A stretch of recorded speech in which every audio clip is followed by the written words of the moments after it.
The work the Financial Advisor Standards and Ethics Authority is doing right now to raise financial planning to become a profession is one of the closely watched areas in financial services right now.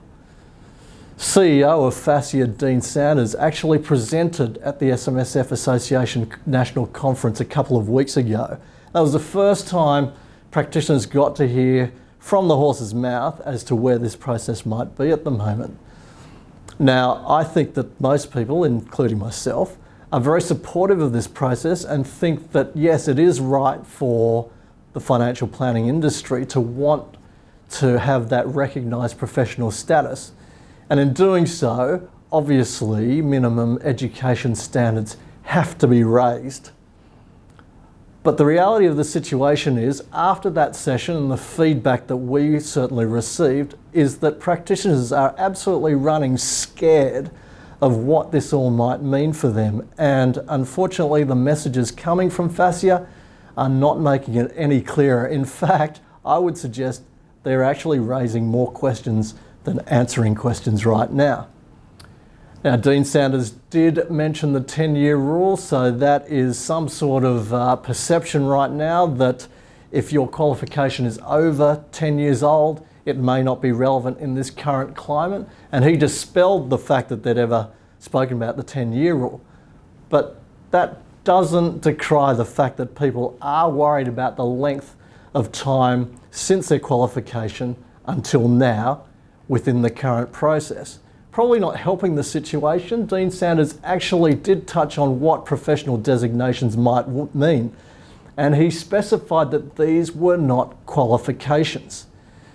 Now, that's all good and well. I don't think anybody thinks that a professional qualification or designation would substitute for, say, a degree. But the message seems to be coming across that all of these factors are being considered as mutually exclusive options. And of course they're not.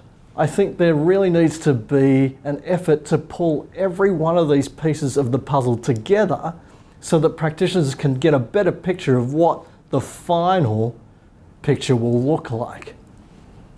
For example, in the accounting space, if we were to compare what's going on with how it's operated in the accounting space, you usually get your degree, but that doesn't really qualify you for anything. Yes, it qualifies you for a job.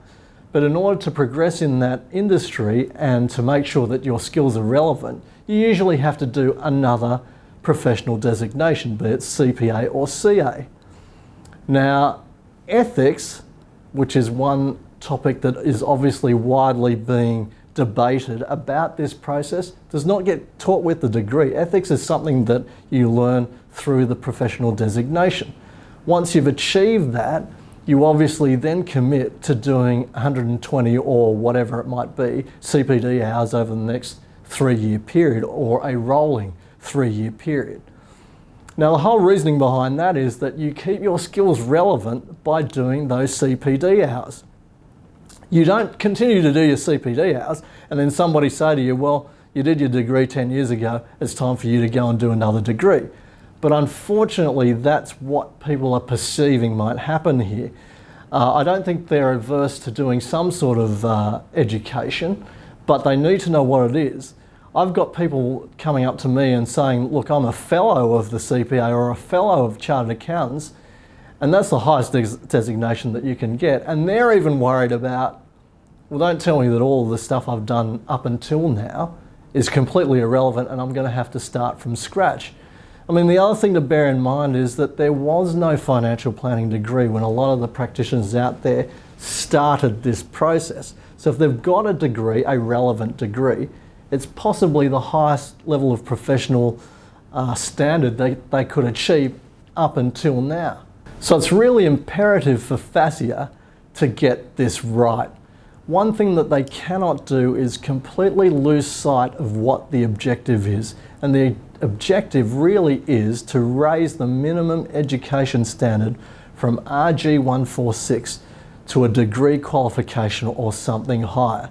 That doesn't mean that you've got to throw the baby out with the bathwater as to professionals who have already obtained a relevant degree and make them start from scratch. If you do that, there is a danger that this will end up being a generational change. And if that's the case, it will mean that advisor numbers will fall dramatically over the short term in order to get everybody up to the same level. I'm not sure that consumers out there can withstand that. And obviously we don't want to see that with the financial planning profession either, because if the numbers drop too much, it could mean the end of the profession altogether. So it really is imperative to get this right, and I'm sure a lot of eyes will be scrutinising the consultation process and where we go from here for FASEA. I will say that maybe some clear messaging is exactly what we need right now.